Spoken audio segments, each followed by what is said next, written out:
Alléluia. Oh, béni soit ton nom, Seigneur. Seigneur, envoie la pluie qui fortifie ton peuple. Alléluia. Envoie la pluie pour fortifier ton peuple qui est épuisé. Amen. Envoie la pluie, Seigneur, comme tu l'as dit. Donne, Seigneur, de l'herbe à nos champs. Seigneur, donne de l'herbe à nos champs. Donne de l'herbe à nos champs, papa. Donne de l'herbe à nos champs. Tu as dit que tu changeras le désert en verger. Et ce verger sera changé en forêt. Oh Seigneur, envoie-nous la pluie, afin que là où il y a le désert, oh que Seigneur, la situation soit changée en verger. Et que ce verger même soit changé en forêt. Seigneur, tu envoies ta pluie, tu nous donnes ta droiture. Oh, le verger sera couvert de droiture. Et Seigneur, la forêt sera couverte de justice. Tu envoies, Seigneur, ta pluie. Tu envoies ta pluie ce matin. Tu envoies ta pluie dans l'église. Tu envoies ta pluie dans nos cœurs. Tu envoies ta pluie, Seigneur, alors que ta parole nous parvient.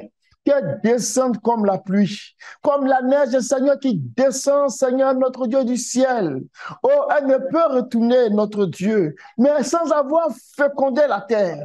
Qu'il en soit de même, Seigneur. Alors que ta parole descend comme la pluie, qu'elle féconde nos cœurs. Amen. Oh, notre Dieu, qu'elle produit tous les fruits que tu attends. Amen. Et que ton cœur soit réjoui. Oh, des fruits de droiture et de justice. Amen. Seigneur, nous te confions ce temps ce matin. Seigneur, nous te confions cette communion. Oh, nous te confions la distribution de pain. Oh, que chacun reçoive sa part. Que l'Esprit lui-même nous donne à manger. Que l'Esprit nous donne notre pain quotidien. Que l'Esprit nous donne cette manne cachée. Oh, fais du bien à nos âmes.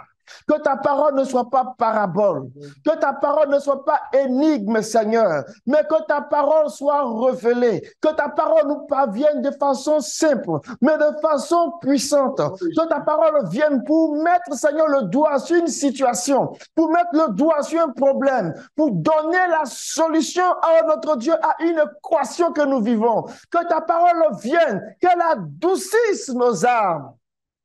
Augmente notre paix, Seigneur.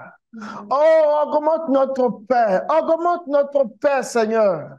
Béni soit ton nom pour la vie que tu nous donnes. Car ta parole, elle est esprit et elle est vie. Qu'elle vivifie nos âmes ce matin. Amen. Nous te bénissons, Seigneur. Seigneur, merci pour cette communion ce matin. Toute la gloire, nous te la rendons. Les honneurs, nous te la rendons, Seigneur. Alléluia. Béni sois-tu, Seigneur. Merci, Seigneur. Au nom de Jésus. Amen. Amen. Alléluia. Merci, Seigneur. OK. Alléluia. Amen. Que le nom du Seigneur soit béni. Donc, pour ceux qui sont en ligne, les salles sont maintenant ouvertes pour les enfants. Amen. Je vous salue tous au nom de Jésus. Je salue ceux qui sont en présentiel avec nous. Je vous salue de mes mains. Et je salue ceux qui sont aussi en virtuel. Je vous salue de mes mains aussi. Alléluia. Que le Seigneur soit béni. Ce matin, j'ai la responsabilité de partager le pain dans l'assemblée. Et je prie que le Seigneur bénisse ce service de distribution de pain au nom de Jésus. Amen. J'ai à cœur d'aller un peu dans... Enfin, d'aller un peu. J'ai à cœur de continuer ce que j'ai commencé à partager il y a quelques dimanches de cela. Nous avions parlé des plus grandes et des plus précieuses promesses. Amen. Et ce sont des sujets qui sont profonds parce que ça parcourt les Écritures depuis la Genèse jusqu'à l'Apocalypse. Donc, c'est pas évident de les aborder en 1 heure, voire même en 2 heures. Mais selon que l'Esprit nous conduit, il nous donne des portions ça et là, et nous avançons. Amen. Amen. Et comme le Seigneur aussi, c'est le Seigneur des ministères, la Bible dit qu'il y a un seul esprit qui distribue le don. Amen. Amen. Mais il y a un seul Seigneur qui gouverne les ministères. Amen. Donc, le Seigneur s'assure que dans l'ensemble des ministères qu'il envoie, chacun va donner un peu ici, un peu là, et puis toute la nourriture sera distribuée au temps convenable. Amen. Donc, nous sommes pleins de confiance que celui qui est le maître des ministères, il a l'œuvre. Donc, il donnera la parole en temps et lieu et il donnera la parole suffisante. Amen. Dans les plus grandes et les plus précieuses promesses que nous avons commencé à regarder, ça fait peut-être quelques dimanches, donc certaines personnes peut-être n'ont pas encore, ont peut-être perdu debout. Avant de continuer, je vais rappeler quelques vérités qui vont nous aider à avancer. L'une des vérités qu'on a posées et qui est très fondamentale, c'est que lorsque nous parlons de promesses, nous parlons aussi de alliance. Amen. Lorsque nous parlons de promesses, nous parlons de alliance. Et quand nous parlons de alliance, nous parlons de sang. Amen. C'est une relation que Dieu va toujours utiliser lorsqu'il sera question de promesse. Donc, on a dit que la promesse, c'est une bénédiction. C'est ce que Dieu a conçu et il a pensé pour l'homme. Et il a dit à l'homme, je te donne ça, je vais te donner ça, je vais faire ça de toi. Amen. Donc, la promesse, c'est une bénédiction. Mais pour que la promesse puisse s'exécuter, Dieu va faire d'abord une alliance pour garantir la promesse. Amen. Mais les promesses qui ont été faites à l'homme par le passé dans l'ancienne alliance, Dieu a vu comment l'homme se comportait. Et donc, qu'est-ce que Dieu fait? Dieu veut s'assurer que sa promesse-là va arriver à son accomplissement. Et donc, il y a des promesses qu'il a données. Il a donné des alliances, il a donné des sacrifices.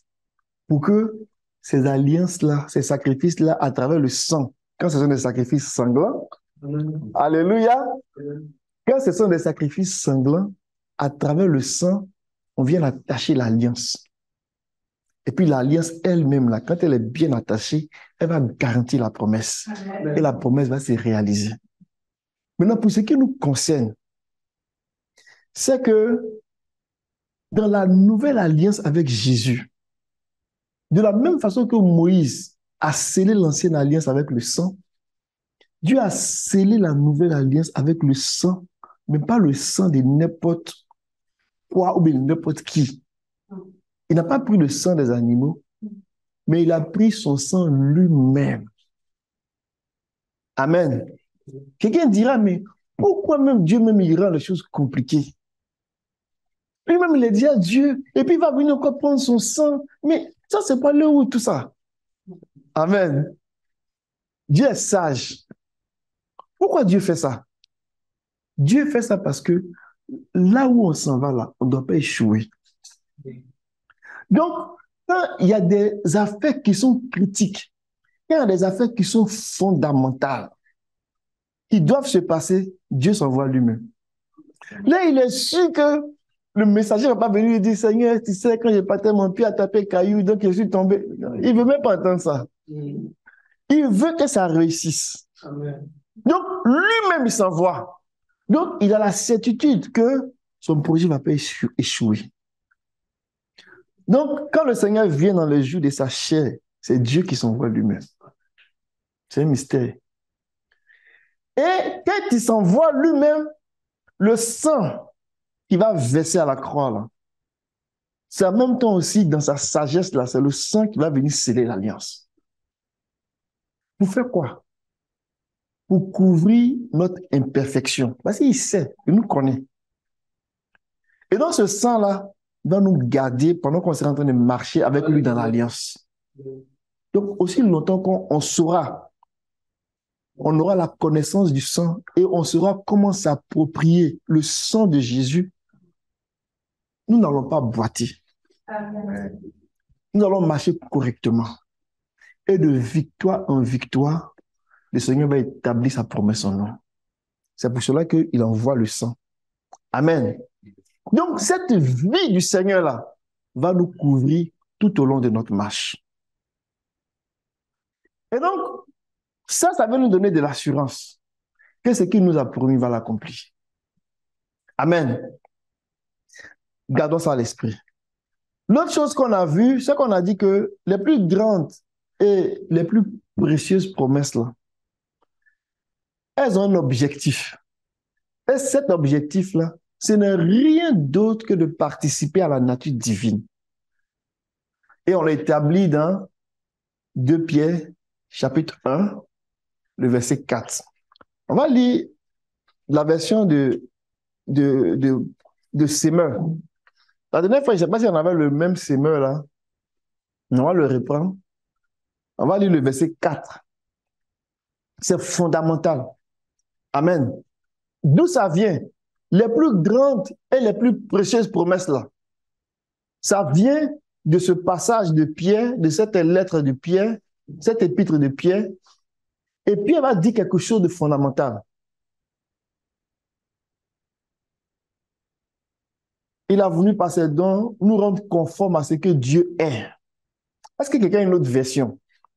Ici, là, où on dit nous rendre conformes, tu peux lire, frère, amen. Il faut lire avec ta voix de tonnerre. Amen. Ainsi, nous bénéficions des dons infiniment précieux que Dieu nous avait promis. Il a voulu par ces dons vous rendre conformes à ce que Dieu est, vous qui avez fui la corruption que les mauvais désirs font régner dans ce monde. Amen. Amen. Donc, les plus précieuses promesses là, ce que ça vient faire, ça vient nous rendre conformes à ce que Dieu est. Voilà, l'autre version là. Ainsi, nous bénéficions des dons infiniment précieux que Dieu nous avait promis. Il a voulu, par ses dons, nous rendre conformes au caractère de Dieu. Vous qui avez fui la corruption que les mauvais désirs font régner dans nous. Alléluia. Et cette version-là que je cherchais. Pour ça, c'est ça. C'est moi aussi. Bon. Mais c'est ce qui est ici, là, conforme à ce que Dieu est, c'est conforme au caractère de Dieu. Donc, les plus précieuses, les plus grandes promesses, c'est pour nous rendre conformes au caractère de Dieu. Ça, là, il ne faut pas qu'on perd ça de vue. Amen. C'est vraiment une grande grâce, c'est une bénédiction très puissante. Parce que dans toute la création, personne n'a ça. Les anges même n'ont pas ça. Donc, ce que le Seigneur est venu faire là, c'est vraiment pour nous élever dans une autre dimension. C'est pour cela qu'on parle d'une nouvelle création. Amen. Cette création-là, quand elle sera achevée, parce qu'elle est supérieure à toutes les autres créations, même à la création angélique, elle va juger les anges. On va dire, je vais caricaturer un peu. Séraphin, passe ici. Tu n'as pas fait ça comme il faut. Chérubin, passe ici. Tu n'as pas fait ça comme il faut. Si je vais donner des noms à ces anges-là, parce que la Bible dit que cette place qui est là, elle va avoir une sagesse qui est tellement grande là, que même les anges vont venir chercher à savoir, à partir de cette création-là, à connaître les choses de Dieu. Amen. C'est une grâce. Amen. Donc, gardons ça à l'esprit. Les plus grandes, tu peux lire le verset 3 s'il te plaît? Les plus grandes et les plus précieuses promesses. Par sa puissance, en effet, Dieu nous a donné tout ce qu'il faut pour vivre dans l'attachement au Seigneur, en nous faisant connaître celui qui nous a appelés par la manifestation de sa propre gloire et l'intervention de sa force.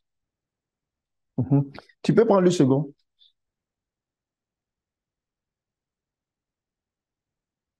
Comme sa divine puissance nous a donné tout ce qui contribue à la vie et à la piété, au moyen de la connaissance de celui qui nous a appelés par sa propre gloire et par sa vertu. On continue, verset 4. Lesquels nous assurent de sa part les plus grandes et les plus précieuses promesses, afin que par elles vous deveniez participants de la nature divine, en fuyant la corruption qui existe dans le monde par la convoitise. Amen. Donc, les plus grandes et les plus précieuses promesses sont assurées par le Seigneur. Il a déployé la puissance pour que cela soit possible afin que nous participions à sa nature. Mais ce ne sont pas des choses qui étaient très évidentes. Ces choses-là ont été rendues évidentes à un moment donné. C'était voilé, c'était caché. Amen. Donc quand le Seigneur est venu, il a comme ouvert un peu pour qu'on ait l'intelligence de ce travail-là. Et on peut le voir maintenant dans le message des apôtres, quand il parle, il dit, si vous êtes en Christ, vous êtes une nouvelle création. Parce que le Seigneur a ouvert l'intelligence pour comprendre ce qu'il avait commencé à faire. De façon pratique, quand Dieu imprime, il nous rend conforme à ce qu'il est, il y a deux grands blocs là-dedans. Son caractère moral, ça veut dire que le comportement de l'agneau, on ne peut pas trouver de défaut en lui, on ne peut pas trouver d'impureté en lui. Il est pur. Par rapport au mal, il est vraiment pur. Tu peux rien trouver en lui-même de sale. Amen. Donc, moralement, là, Dieu, il est là. Je sais pas, dis que Dieu est là. Comment on appelle ça? Il est parfait moralement. C'est comme s'il diminuait ça même. Il est la plénitude de la morale parfaite. Alléluia. Amen. Dieu est la plénitude. C'est-à-dire que quand la morale atteint son niveau le plus élevé, qu'on ne peut même pas décrire, là, c'est ce que Dieu est. Donc, il est la plénitude de la morale. De la beauté morale. Il est la plénitude de la beauté morale. Il a un bon comportement. Tu ne peux rien reprocher. Il est vraiment tout ce qui est bien, tout ce qui est juste, tout ce qui est digne d'approbation, tout ce qui est pur. C'est ça, ça lui ressemble. C'est ce qu'il est. Amen. Ça, c'est le premier bloc. Mais il a aussi la plénitude de la divinité. C'est-à-dire que les attributs, quand on dit quelque chose, quand on dit un attribut là, c'est ce qui est propre à quelque chose. Donc, quand on parle des attributs de Dieu, on parle en fait des caractéristiques qui sont propres à la divinité. Tu ne peux pas trouver ça ailleurs. Par exemple, quand on va parler de l'amour, Dieu est amour, mais tu ne peux pas trouver l'amour parfait en dehors de Dieu. On dit Dieu est juste. Tu ne peux pas trouver une justice parfaite en dehors de Dieu. Donc, il y a des attributs là qui sont la propriété exclusive du Seigneur. Et il est la plénitude de ces choses-là. Donc, Dieu, dans ces deux dimensions, caractère moral et caractère, on va dire, d'attribut, de ce que Dieu est fondamentalement, en termes de façon concrète, en termes de sagesse, en termes de justice, en termes de puissance, en termes d'amour. Tout ce que Dieu est dans ces attributs-là, il est là-dedans de façon pleine et totale. Et ça, il veut nous donner. Amen. Mais un seul homme ne pourra pas avoir ces attributs-là. Quand il va donner, il doit dans une certaine mesure. Il ne peut pas donner tout. Un seul homme ne peut pas avoir ça. Amen. Amen. Mais dans le corps, il va distribuer ça. Parce qu'il va remplir son corps pleinement. Amen. Et l'enjeu, c'est que quand on apprend à connaître Dieu, on peut faire grandir ses attributs en nous, mais de façon très rapide. En plus de la beauté morale qu'il va nous donner. Mais la beauté morale qu'il va nous donner, là, il ne va pas nous donner une beauté morale en partiel. Il va la rendre conforme à sa beauté morale. Amen. Amen. Donc, quand on parle des plus grandes et des plus précieuses promesses, on est en train de parler de comment Dieu vient imprimer son caractère en nous. Amen. Amen. Amen. Ça, Dieu n'avait jamais fait ça par le passé. C'est nouveau avec Jésus. Amen. Ça veut dire qu'Adam n'avait pas ça. Est-ce que ça vous choque? Ouais. On a envie de comprendre mais pourquoi Adam n'avait pas ça. Adam n'était pas rendu là. Adam devait faire un travail sur lui-même pour se rendre à cette dimension-là de l'image de Dieu et selon la ressemblance de Dieu. Amen.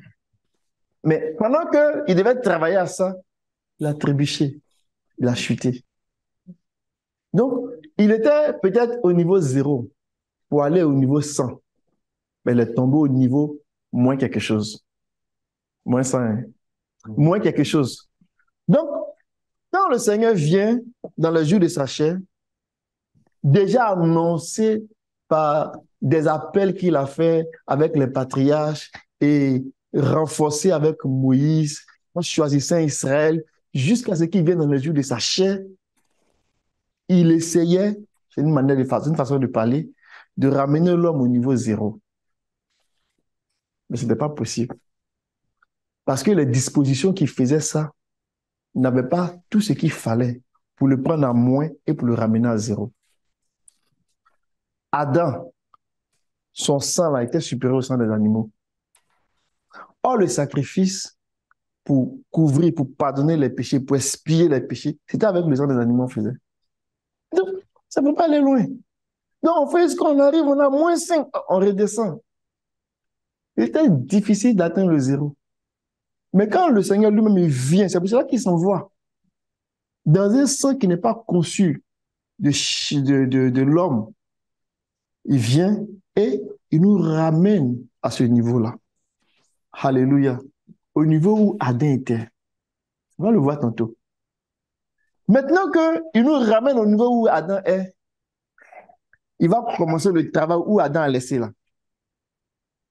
Pour accomplir sa pensée, pour accomplir sa bénédiction. Quand il a dit, Genèse chapitre 1, verset 28, il bénit l'homme et la femme. Et il a dit quoi? Sois fécond. Soyez fécond. Il a dit au pluriel. Soyez fécond. Alléluia. Multipliez-vous. Remplissez.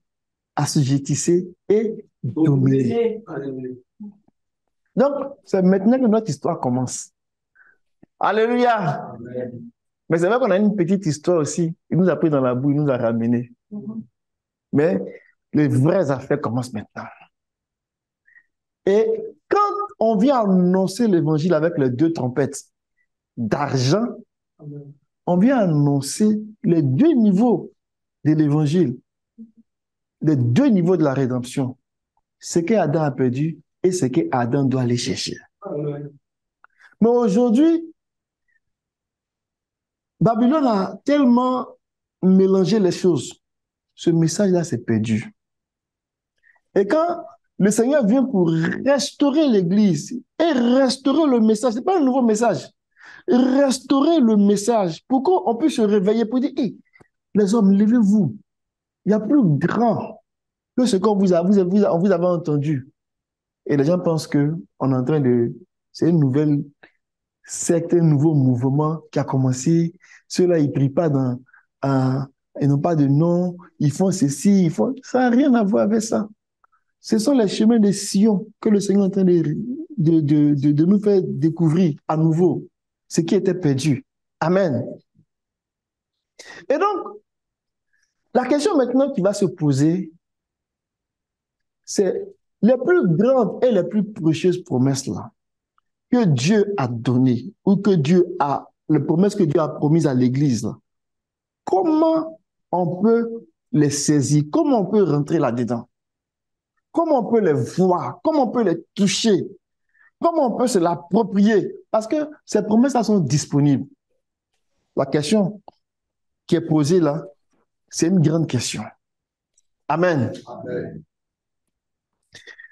Dans le premier siècle de l'Église, ce que le Seigneur a fait, il est venu. Le Seigneur, il est sage. Il n'est pas pressé, mais en même temps, il a un calendrier. Alléluia. Quand on dit qu'il n'est pas pressé, ce n'est pas parce qu'il a tout son temps et puis le temps de lui dire. Il n'y a pas quelqu'un qui est plus économe en temps que le Seigneur. Il dit rachetez le temps. Alléluia. C'est vrai que lui n'est pas dans le temps, parce que le temps n'a pas de pouvoir sur lui. Mais il a un calendrier. Et puis, il exécute ces choses dans un temps. Amen. Amen. Et donc, ce que le Seigneur va faire, quand tu viens dans le jour de sa chair, il va nous donner les choses par bouchée. Il va nous donner les choses progressivement. Regardez, il vient, il fait 3 ans et demi de ministère, un ministère puissant. Oui, il passait tout le temps, il prêchait, il évangélisait, il priait pour les gens, il annonçait l'évangile. Il va à la croix, il va pour mourir, il est ressuscité. Et la Bible dit qu'il fait encore 40 jours avec ses disciples. Il est parlé de beaucoup de choses. Et il s'en va. En temps normal, on peut dire que la mission est finie. Il a fait ce qu'il avait à faire, il a dit ce qu'il avait à dire. Il dit non, attendez, le Saint-Esprit va venir. Parce que vous ne pouvez pas supporter tout ce que je suis en train de vous dire. Ok, restez à Jérusalem, le Saint-Esprit va venir. Il reste à Jérusalem. Le Saint-Esprit vient 10 jours plus tard. Ils reçoivent la puissance de l'Esprit. Et c'est que lui seul, Jésus, il faisait là. Il y a maintenant plusieurs disciples ont commencé à faire ça. Donc les gens pensaient qu'en le tuant, le problème était résolu, mais ils l'ont multiplié. Non seulement à Jérusalem, mais ils l'ont multiplié partout dans le monde, jusqu'aux extrémités de la terre. Mais on pourrait penser que l'histoire est finie. Quand il dit l'histoire est finie, la mission est accomplie. Et ça continue de gagner du terrain. Mais le Seigneur va se révéler à Jean. Dans les dernières années du 1er siècle, le Seigneur va se révéler à Jean. Pour venir dire à Jean, c'est maintenant ça commence.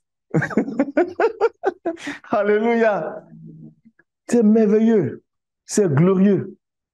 J'ai envie de dire, pratiquement presque tous les apôtres qui ont commencé avec le fusion, qui ont vu la manifestation du 1er siècle, parce que tous étaient morts. Sauf Jean qui était resté le plus vieux, venir vieillard.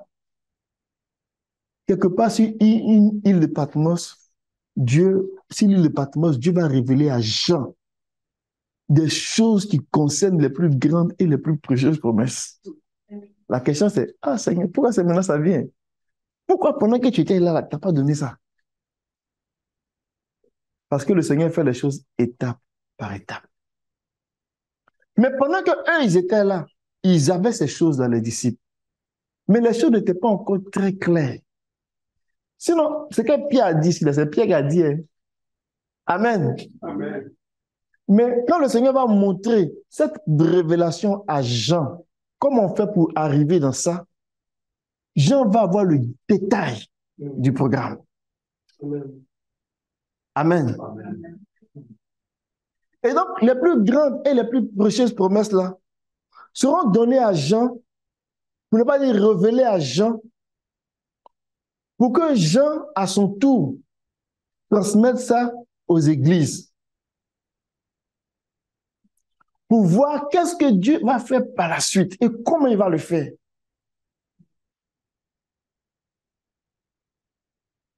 Et la dernière fois, j'avais commencé à établir comment, frère Alain, tu fais pour passer d'ici à tomber dans Jean pour nous dire que ce sont les plus grandes et les plus précieuses promesses. Le livre d'Apocalypse, nous le rappelons que ce n'est pas le livre des calamités. En français, c'est biaisé, c'est apocalyptique. Ce n'est pas le livre des calamités, c'est le livre de la révélation. Le mot apocalypse, là, en grec, ça veut dire révélation. C'est révélation de qui est Jésus. Amen. Jésus, là, il est la vision de Dieu, il est le projet de Dieu, il est la pensée de Dieu. Donc, révélation de qui est Jésus. Donc, révélation de qui est la plénitude de la morale, la beauté morale, et qui est la plénitude des attributs. C'est lui Jésus. Donc, en révélant Jésus, en fait, il donne des détails sur comment les choses vont se faire. Et dans sa grande sagesse, il voit le corps, c'est-à-dire l'Église, en 7 compartiments. C'est-à-dire que il va avoir l'église en 7 compartiments. Ça veut dire que si on prend toutes les assemblées qui sont dispersées dans le monde, on peut les classer en 7 groupes. C'est merveilleux, hein? Amen. Ça veut dire que tu prends l'église de Québec, là, tu peux classer l'église de Québec là, dans les 7 compartiments. Mais ces 7 compartiments-là, dans sa grande sagesse, il a trouvé des églises qui étaient sur place. Au moment où il donnait la révélation à Jean, et qui reflétaient chacune d'elles, ces 7 compartiments-là. C'est glorieux, hein? Et dans chaque église, il y avait une situation. Et à chaque situation, à une situation donnée, il a fait une promesse. Vous me suivez, hein? OK. Donc, il a fait 7 promesses. Mais quand on regarde de près ces 7 promesses-là, ça correspond à son projet initial. Et c'est en cela maintenant là, que l'esprit de la révélation vient nous aider pour dire, en fait, ce ne sont pas des promesses dispersées comme ça qu'il donnait aux églises, genre pour dire, toi tu as bien fait ça, tiens, chemise rouge, toi tu as bien ça. Non, non, non, non, non. Alléluia. Ce sont des promesses dans l'esprit prophétique là, qui viennent donner comment Dieu va accomplir en nous son plan. Amen. Et donc quand il vient dans le... Quand on regarde la carte de cette église-là, d'Asie mineure, merci mon frère, c'est comme toutes les églises sont sur un seul chemin. Et puis, on peut les rejoindre dans l'ordre dans lequel les églises ont été présentées. Ça veut dire que si tu commences par Éphèse, c'est un peu comme tu suis une route. Tu commences par Éphèse, tu vas chez Smi. Après Smi, tu vas chez Pergame, Thyatire, Sardes, Philadelphie, Laodicée.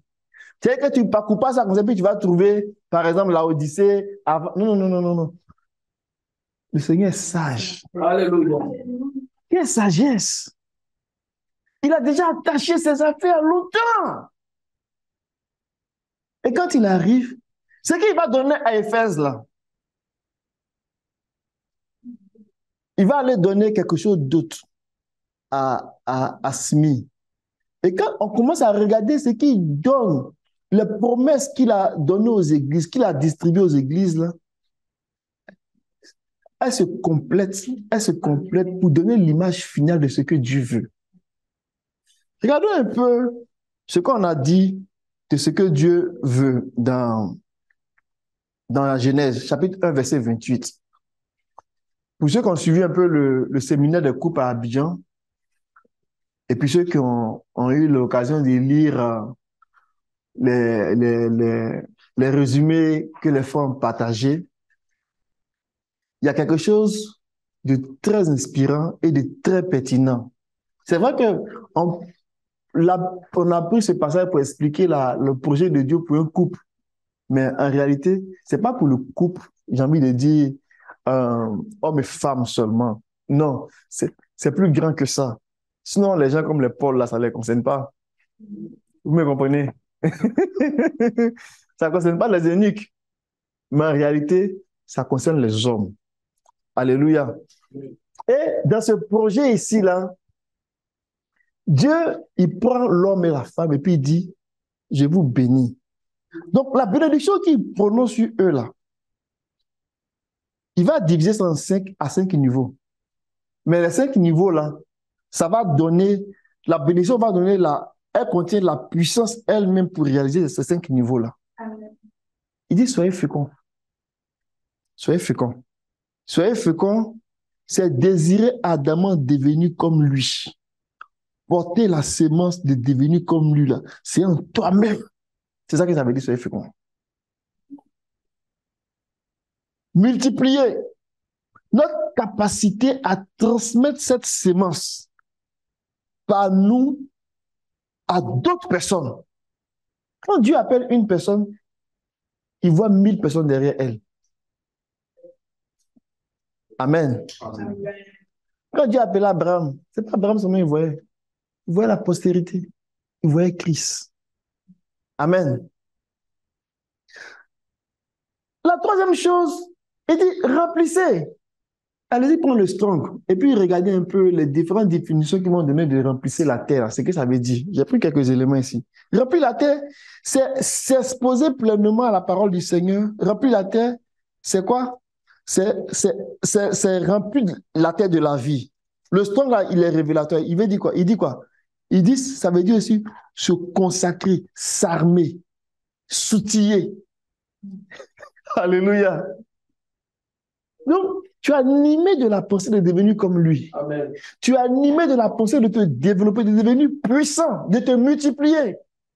Tu es animé de la pensée de t'équiper, d'avoir toutes les armes, les ressources qu'il faut. Tu es animé de la pensée de te consacrer. Pourquoi faire? Quatrième étape, ou assujetti. Quelqu'un qui n'est pas équipé ne peut pas assujettir. Et pour faire quoi? Pour après, pour dominer.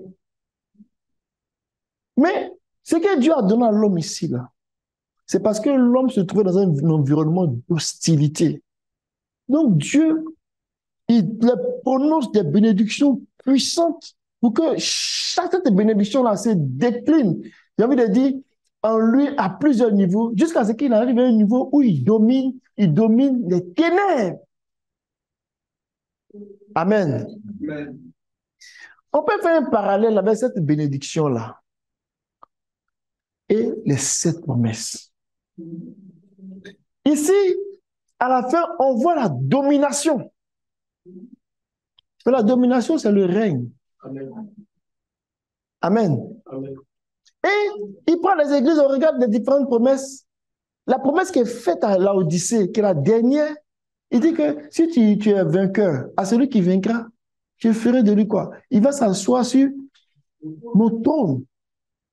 Le trône de mon père. Moi, j'ai vu que je suis assis sur ce trône-là. Celui qui va vaincre, là, il va s'asseoir sur le même trône. Est-ce que c'est parce qu'il y a beaucoup de trônes? Il y a un seul trône. Salomon s'est assis sur le trône de David. Alléluia. Pendant que David était encore là. Mais ce n'est pas le trône physique. C'est le règne et la domination absolue. Pourquoi il donne ça à la fin? C'est parce que Dieu a un plan quelque part là-bas dans sa tête. Je parle à la manière des hommes. Il veut que l'homme domine. Donc, le fait de promettre le trône à la fin, là, c'est pour dominer. Mais tu ne peux pas atteindre ce niveau-là si la première chose n'est pas là. Si la sémence d'être fécond, de devenir semblable à lui, là, si ça ne t'habite pas là, tu peux pas. Il n'y a pas d'autre moyen qui va faire que cette promesse-là va grandir en toi. Ce n'est pas possible. Donc, il envoie ça de façon progressive jusqu'à ce qu'on réalise et qu'on comprenne qu'il nous appelait à dominer. Amen. Que le nom du Seigneur soit béni. Amen.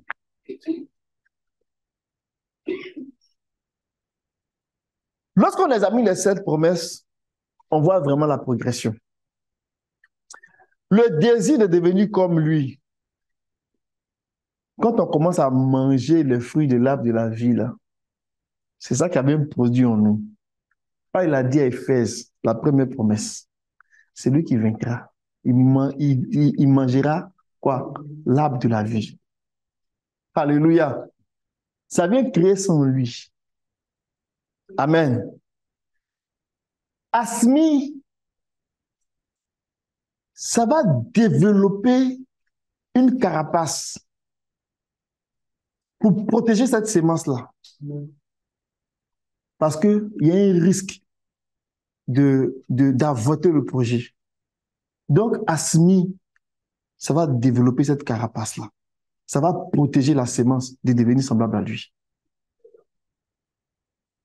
Quand on va aller à Pérgame et à Thyatire, le Seigneur va nous emmener à un niveau où on garde la sémence pure. Pourquoi faire? On garde la sémence pure pour que notre pensée là soit focalisée sur le projet de dominer, de régner. Et il vient nettoyer les doctrines, les mauvaises doctrines, pour que notre pensée soit pure, dégagée des doctrines de Nicolaïte, des doctrines de Balaam, des doctrines de Jézabel, pour qu'on atterrisse à l'église de Sardes là, avec une moralité très grande. La Bible dit que ils sont devenus tellement, j'ai envie de dire, moralement bien, moralement purs. Les habits sont blancs. Et puis le Seigneur dit, ils sont dignes de marcher avec moi. Alléluia. Ceux-là, je ne peux pas effacer leur nom du livre de vie. À Philadelphie, il dit, parce que vous avez été comme ça, je vous fais quoi? Je vous fixe comme des colonnes. On ne peut plus vous faire sortir de ma maison. Amen. Mieux, je vous donne le nom de mon Dieu. Mais on sait que ce n'est pas le nom appellation, mais c'est le caractère qui transmet. Amen. Je vous donne le nom de la ville de mon Dieu. Mais le nom de la ville, c'est le symbole du gouvernement. La Nouvelle Jérusalem. Quand on va dans l'Apocalypse 21, on dit, elle descend auprès de Dieu. Et je vous donne mon nom nouveau. Alléluia. Or, on sait que le dernier attribut que Dieu va révéler, que Dieu va manifester, c'est l'attribut de l'époux. On sera devenu semblable à lui. C'est-à-dire que la façon dont Adam a dit à Ève, cette fois-ci-là, tu es devenu la chair de ma chair même qui est là. C'est les os de mes os. Dieu va dire ça de la création. Tu auras atteint ce niveau-là. Et en ce moment-là, on ne peut pas trouver d'iniquité en elle, on ne peut pas la juger. Et parce qu'on ne peut pas la juger, elle devient un instrument de jugement. Amen. Parce que quand Dieu utilise un instrument de jugement pour juger quelque chose, ou pour juger quelqu'un, si cet instrument-là est imparfait, Dieu va juger cet instrument-là. Israël a déconné. Il a suscité Babylone pour juger Israël. Mais il n'avait pas le choix que de juger Babylone, parce qu'il y avait des choses à juger dans Babylone. Mais quand l'Église aura réalisé cela, elle ne sera pas jugée. Dieu est sage, mes amis. Dieu est vraiment sage. Dans le principe du jugement, là, on sait que Dieu va juger le monde. Mais avant de juger le monde, il vient juger l'Église. Mais avant même de juger l'Église, il va juger dans l'Église, il va juger d'abord les anciens. Dieu est juste, hein? Dieu est vraiment juste. Parce que c'est à eux, quand on parle d'anciens, on parle des gens qui sont considérés comme matures et qui ont la responsabilité d'enseigner la voie du Seigneur à leurs frères. Parce que eux, pas parce qu'ils sont jolis, pas parce qu'ils ont l'argent, pas parce qu'ils ont duré là, pas parce qu'ils ont une expérience quelconque quelque part. Ça n'a rien à voir avec ça. Pas parce qu'ils sont bien éduqués. Ça n'a rien à voir avec ça. On sait que ce sont même des Galiléens. Alléluia, sans instruction. Même si quelques-uns se sont démarqués par leur connaissance. Mais on sait que la plupart de ceux qu'il a appelés étaient des hommes sans instruction. Mais Dieu les juge parce que c'est dans leur bouche qu'on trouve la vérité, la loi de Dieu pour enseigner aux autres. Donc, quand Dieu vient les juger, Dieu veut s'assurer que quand eux, ils transmettent, là, il n'y a pas de perte. Ils transmettent le message qu'il faut. Donc, s'ils ne font pas ça bien, ils sont d'abord responsables. Jusqu'à un certain point. Parce que chacun a sa part de responsabilité. Donc, Dieu les juge. On va lire ça dans Ézéchiel.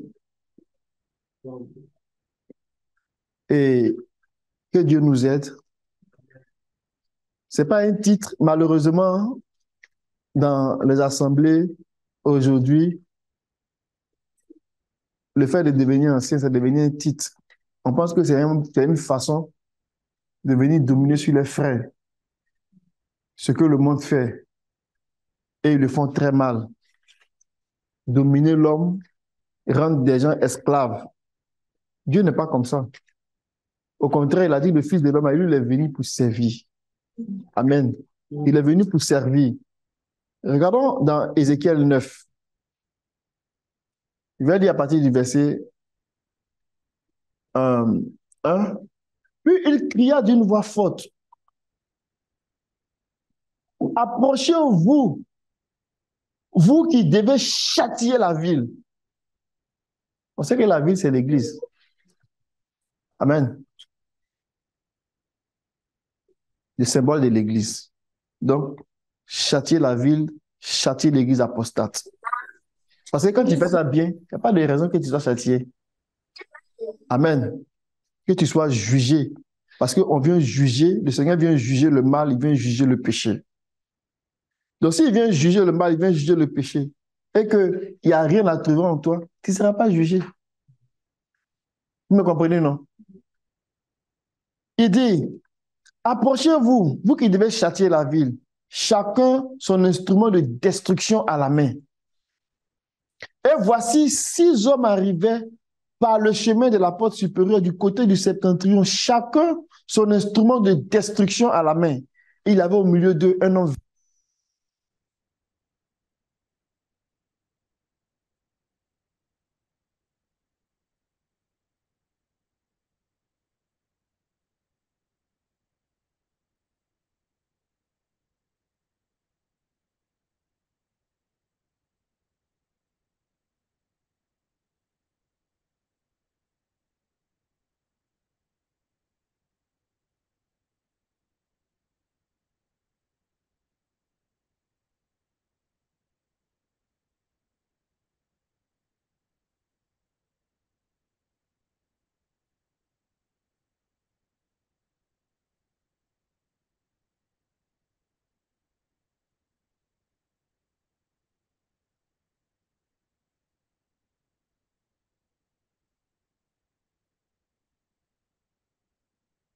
Hommes détruisez les vieillards, les jeunes gens, les vierges, et les femmes. Mais n'approchez pas quiconque aura sur lui la marque. Et commencez par mon sanctuaire. Parce que l'apôtre Jésus dit, il commençait par les anciens qui étaient dans la mer. Il commençait par les anciens qui étaient dans la mer. Donc quand Dieu vient juger, il juge les anciens. Après, il juge l'Église. Après, il juge tout le monde. Amen. Et donc, ces promesses-là, le Seigneur va donner ça à Jean. Mais dans les promesses que le Seigneur est venu nous donner avec Jésus, là, il y a 2 catégories de promesses. Il y a des promesses qui viennent nous prendre de moins 100 à 0 là. Ce sont les promesses qu'il a accomplies à la croix. Amen. Ce sont les promesses qu'il a accomplies à la croix. Ce sont les promesses qui viennent comme restaurer notre condition initiale. La justification, le pardon des péchés, la paix. Il nous donne ces promesses-là. Amen. Mais il y a une autre catégorie de promesses. Il est venu révéler à Jean. Vous voyez, quand le Seigneur est venu, il a produit le pardon des péchés. Et il a même donné le Saint-Esprit. Mais c'est plus tard, à la fin du siècle, il est arrivé, puis il a donné à Jean, et puis il dit, bon, il y a une autre forme de promesse, mais qu'il a conditionnée. Amen. Alors, nous, Apocalypse, chapitre 2, verset 7. Regardez ce qu'il a dit ici, à l'église d'Éphèse. Alléluia. Que le Seigneur bénisse sa parole. Amen. Que le Seigneur nous donne de comprendre et d'avoir le cœur attaché à ces choses-là pour marquer comme l'Esprit nous conduit de le faire. Le verset 7, il dit que celui qui a des oreilles entendre ce que l'Esprit dit aux églises, à celui qui vaincra, je donnerai à manger de l'arbre de vie qui est dans le paradis de Dieu. À celui qui vaincra là, le Seigneur va dire ça aux 7 assemblées. À celui qui vaincra. Donc, cette promesse-là est associée à une condition de vaincre. Quand on lit 1 Pierre, chapitre 4, 1 Pierre, chapitre 1, le verset, avant d'arriver au verset 4 qu'on a lu tantôt, Pierre dit qu'il donne ces 2 niveaux-là de promesses-là. Tu peux lire, frère, amen, s'il te plaît. 2 Pierre, chapitre 1, à partir du verset 1. Avant de venir dire que nous allons participer aux plus grandes, aux plus précieuses promesses, regardez ce qu'il dit. Simon Pierre, serviteur et apôtre de Jésus-Christ, à ceux qui ont reçu en partage une foi du même prix que la nôtre, par la justice de notre Dieu et du Sauveur Jésus-Christ. Amen. Que la grâce et la paix vous soient multipliées par la connaissance de Dieu et de Jésus-Christ notre Seigneur.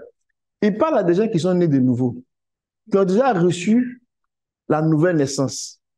Il dit, vous partagez la même foi, la foi qui a le même prix que nous. Amen. Et puis après, maintenant, il dit, vous voyez, Dieu a plus de ça, il a déployé sa puissance pour qu'on participe à la nature divine. Et au verset 5, il va dire, à cause de cela même, faites tous vos efforts pour joindre à votre foi. Parce que il a mis quelque chose de plus. Il va venir demander notre collaboration. Donc, les plus grandes et les plus précieuses promesses qui sont déclinées, qui sont précisées dans le livre de la Révélation, qui nous viennent en 7 portions, à partir des 7 églises d'Asie mineure, le Seigneur a associé à ça une condition. C'est les premières choses, la première promesse, les promesses qui sont données pour nous ramener à l'état de Adam là. Ce qu'Adam a perdu. Pour nous ramener à ce qu'Adam a perdu. Vous retrouvez tout ce qu'Adam a perdu. Ces promesses qui sont données pour notre première rédemption là. C'est notre foi en l'œuvre de la croix là qui nous ramène, qui nous donne ça. Et le Seigneur a déjà donné.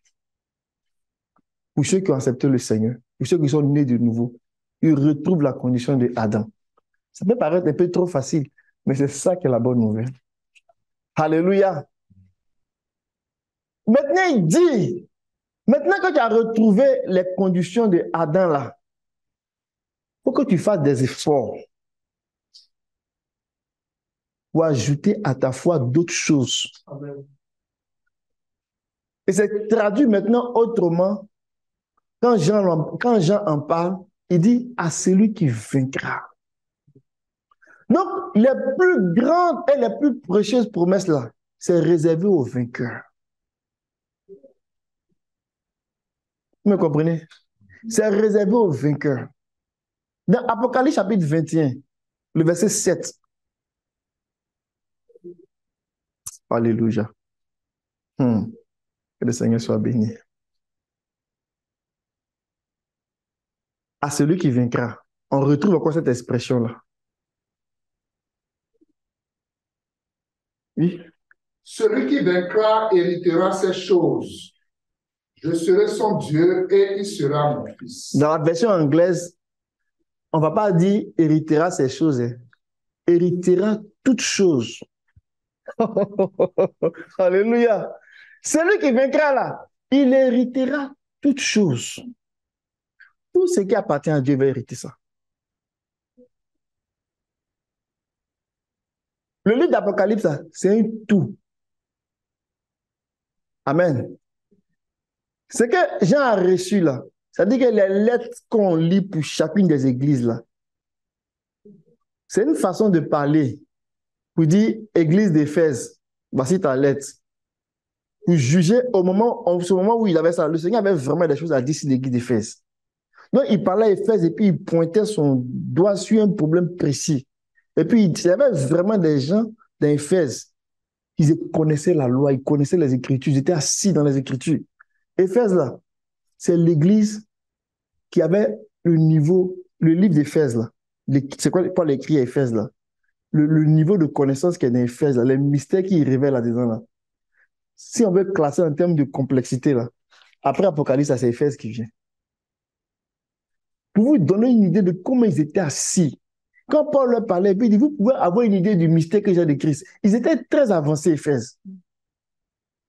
Paul est resté là pendant 3 ans et demi, c'est ça? 3 ou 3 ans et demi, à enseigner là-bas. Il dit, je vous ai donné tout le conseil de Dieu. Ce n'était pas une petite église. Et il y avait un serviteur qui était venu, Apollos. On peut dire qu'il était versé dans les Écritures. Et il parlait des choses de Dieu avec exactitude. Mais quand il est arrivé à Éphèse, il a trouvé un couple. Aquilas et Priscille. Un couple, on n'a pas dit ce sont les apôtres, on dit un couple. Le gars a fini de prêcher le phare soir. On dit Apollos, vraiment, tu es un bon frère. Mais là, tu n'as pas encore bien compris.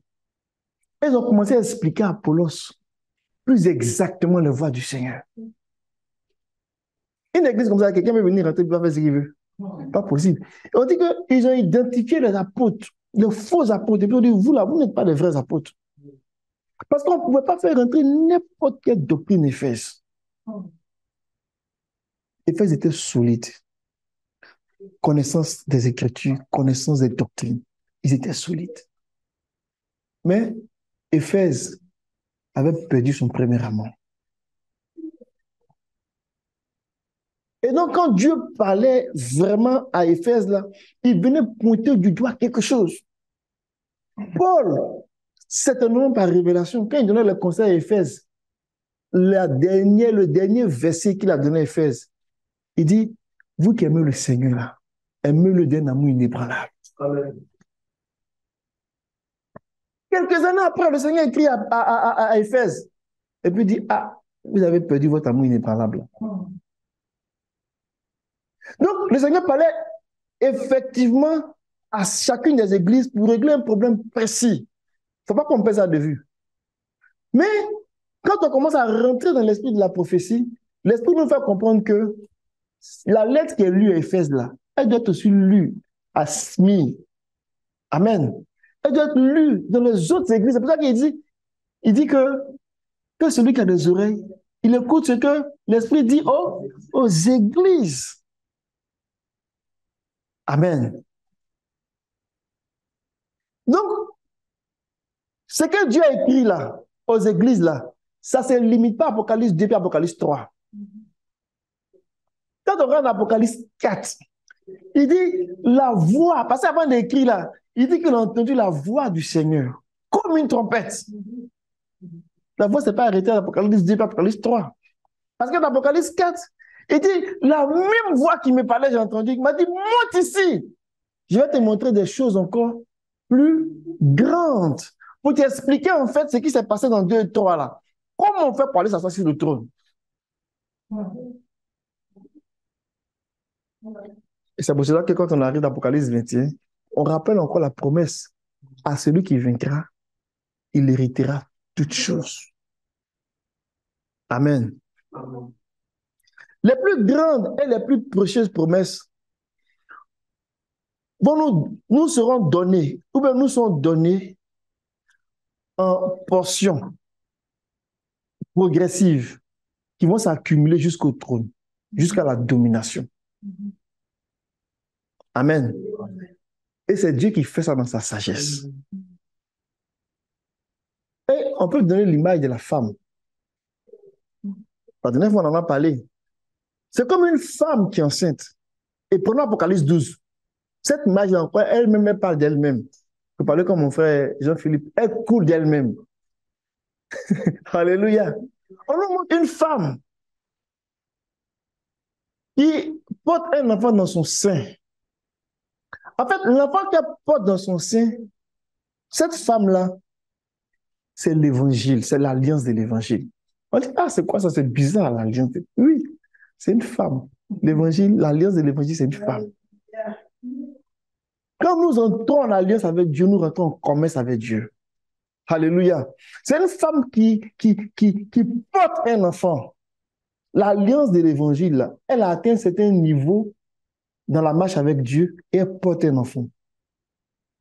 L'enfant qu'elle porte là, c'est le fils mâle. Le fils mâle, en fait, c'est la compagnie des vainqueurs qui vont pour être vainqueurs. Alléluia. Le fils mâle, c'est la compagnie des vainqueurs. Ceux qui sont en train de vaincre et ils continuent de victoire en victoire. Quand on est vainqueur, là, ce n'est pas un seul jour. On est vainqueur aujourd'hui et chaque jour jusqu'à ce que les événements s'accomplissent. Regardons ce qu'il a dit à l'église de Thyatire. Le verset, chapitre 2, le verset 26-27. Alléluia. Parce que je vais atterrir bientôt. À celui qui vaincra et qui gardera jusqu'à la fin mes œuvres, je donnerai autorité sur les nations. Amen. S'il a fini de vaincre, c'est fini. Mais qui vaincra et qui gardera. Donc, on vient là, on fait encore quelque chose. La victoire là, elle est continuelle. On est vainqueur tous les jours. C'est pas du genre, quand il va avoir 35 ans, il sera vainqueur. Là, j'ai fait mes enfants, le travail est stable, là, il sera vainqueur. Non, non, non. On est vainqueur tous les jours. Tu es étudiant, tu dois être vainqueur. Amen. On est vainqueur tous les jours pour être vainqueur jusqu'à la fin. Amen. Et donc, la femme d'Apocalypse 12, là, elle porte dans son ventre la compagnie de fils mâles. Ce n'est pas un individu, ce n'est pas une seule personne. C'est un peuple issu de Apocalypse chapitre 2, chapitre 3, là. Des gens qui ont commencé à s'élever, là. Ils ont formé une compagnie, la compagnie des vainqueurs. Donc, on peut les voir dans cette image prophétique-là, comme étant dans le sein d'une femme. Cette femme-là, c'est l'alliance de l'évangile. Alléluia. Il y a deux signes qui sont montrés dans l'Apocalypse 12, qui nous réfèrent encore pour dire que ce sont des vainqueurs. Regardons le verset, dans le même chapitre, le verset, je ne sais plus si c'est le verset 4 ou 5, là. Apocalypse 12. Apocalypse 12, 5 et 6, je crois. Elle enfanta un fils qui doit perdre toutes les nations avec une verge de fer. Et son enfant fut enlevé vers Dieu et vers son trône. On peut rester ici. On a deux images ici.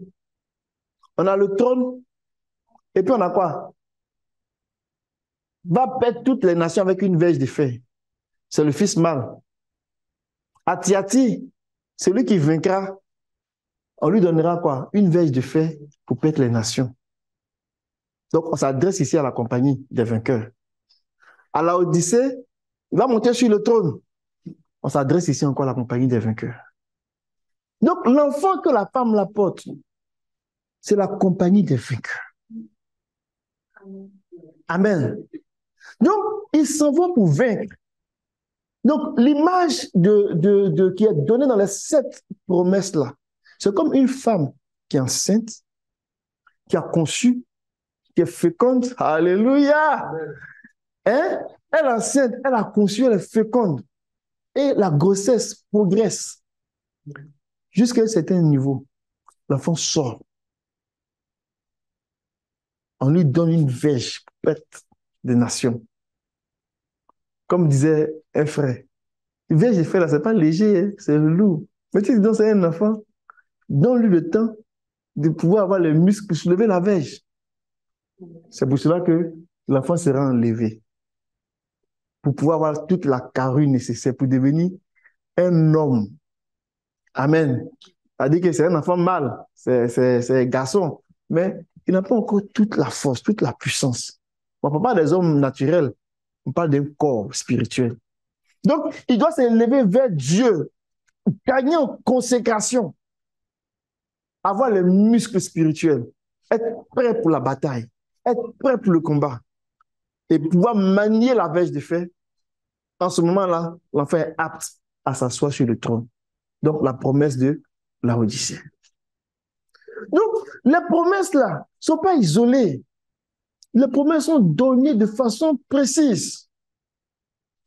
Et j'ai terminé avec cette image-là, que je vais terminer maintenant, avant que la prochaine fois, on commence à regarder la promesse d'Éphèse. L'arbre de la vie, c'est quoi? L'enfant qui est dans le ventre, qui est en train de se développer là, il est comme dans une phase, on va dire, une phase cachée. Donc, on peut faire le parallèle pour dire c'est comme la parousia. Mais ça parce qu'il est caché qu'il n'y a rien. Non. Un enfant commence à développer son entendement à partir du 5e et 6e mois, étant dans le ventre. Quand Élisabeth et Marie se sont rencontrés, l'enfant a tressailli dans le ventre d'Élisabeth parce qu'il avait entendu. Cependant, il était encore dans le ventre. Donc, pendant qu'on est dans le ventre, là, en train de grandir jusqu'à ce niveau-là, on est capable de comprendre. Vous allez voir que toutes ces promesses qui sont données là, on va associer l'entendement à celui qui a les oreilles pour entendre, qui comprenne. Amen. Parce qu'on aura besoin de l'entendement, de la compréhension pour commencer à manger les grâces de ces bénédictions-là. Et le Seigneur a dit dans Jean 7, verset 17, il dit que celui qui cherche à faire ma volonté là, il connaîtra ma doctrine. Alléluia. Que le Seigneur développe notre entendement. Amen. Et ces aspects qui sont voilés pour l'Église là, que le Seigneur enlève le voile là-dessus. Pour que nous puissions voir clairement le chemin qui monte jusqu'au trône. Il n'y a point d'ambiguïté. Amen. Alléluia. Ce qui est caché, qui est la parousia, va être révélé quand l'enfant va naître. Et c'est une forme d'épiphanie aux yeux de tous manifestée. Mais on dit qu'il serait élevé vers Dieu pour aller sur le trône, c'est la basilia. Donc, les promesses que Dieu a données là s'inscrivent dans une portion progressive. Et Dieu va prendre le temps pour attacher les affaires progressivement.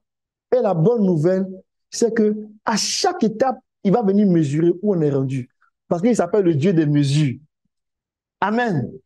Et il mesure et il attache. Il mesure, il attache. Il mesure, il attache. Il mesure, il attache. Jusqu'à un moment donné, là, on ne peut plus nous enlever de sa maison. Et puis, il nous prépare, il nous scelle pour le trône. Que le Seigneur bénisse sa parole. Amen.